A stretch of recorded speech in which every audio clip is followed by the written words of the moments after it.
Good morning, YouTube. Good afternoon. So I'm here to talk today about everything.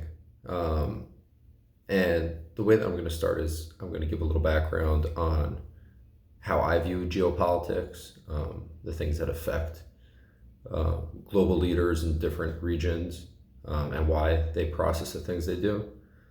And then I want to get into a little bit on why this is and the impact that we have as a result of that, and really sort of strip this down to the its very base layer and build back up from there. So if we think about how geopolitical events are sort of characterized, why leaders act in certain ways based on different things, primarily comes down to two factors. The first being geography, and so the physical landscape of a particular country or region.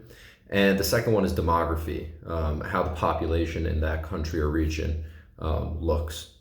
And to sort of dive into those a little bit more, geography, and let's take, for example, a country like Russia, recently in the news.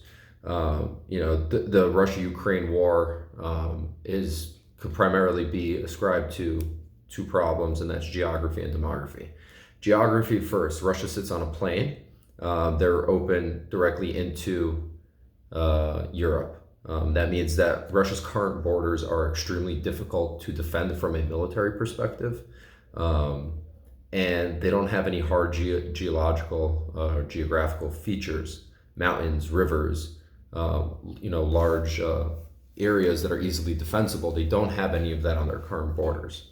And so actually, although the USSR was larger than the current Russia today, because of the areas that it extended to, there were mountain regions and there were rivers and sort of natural barrier checkpoints, if you would, that allowed for the easier defense of these areas. You take that coupled with something like their demography. Russia's demography has been extremely hollowed out over the last 30 years.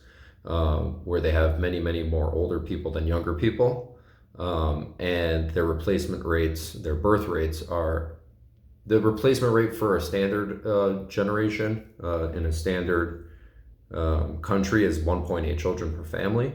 I believe Russia's in the 1.2 to 1.3 range, and that's assuming that you buy their statistics.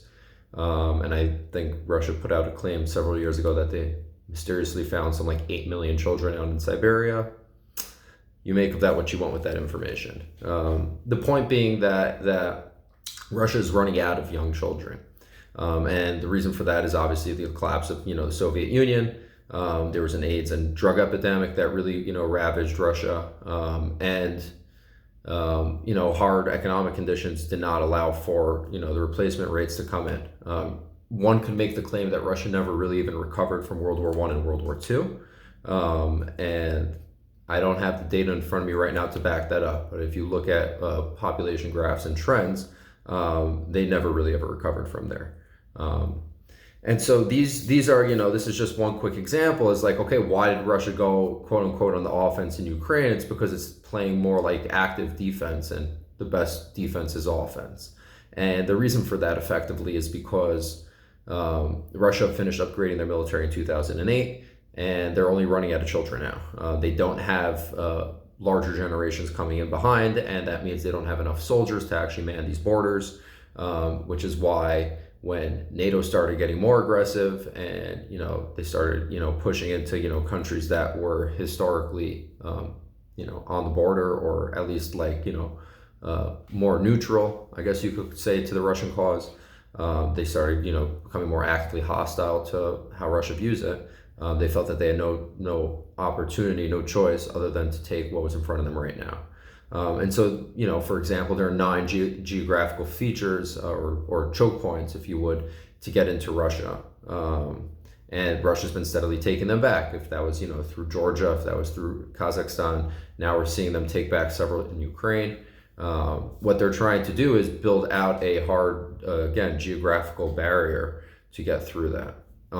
And so taking this example, we can now extrapolate sort of out to the larger world and why it is that countries behave and act the way that they do.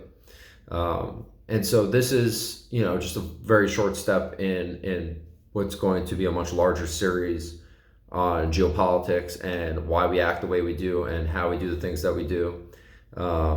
And welcome to Geopolitics, one of many.